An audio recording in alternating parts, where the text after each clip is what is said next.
So, kagaya ni Mon, tamad pero may pangarap.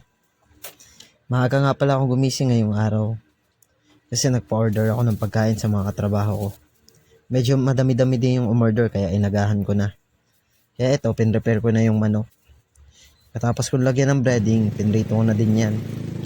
Nakita ko kulang pala yung mga panlako ko kaya ito, sumaglit muna ako sa palengke para bumili. Yan nga pala yung mga pinamili ko.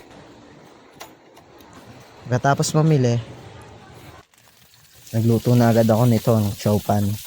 Naglagay lang akong giniling na baboy sa pan, bawang, dahon ng kangkong, tapos ay kaunting oyster sauce, tapos nilagay ko na yung kanin.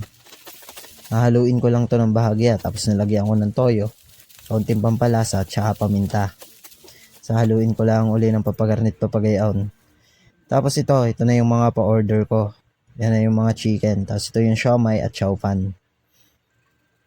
Nagpatulong din nga pala ako kay mama kasi malilate na ako sa trabaho. Pagkatapos may balot lahat ng mga orders, ito na, sumakay na ako sa motor. Ready na pagpasok sa trabaho.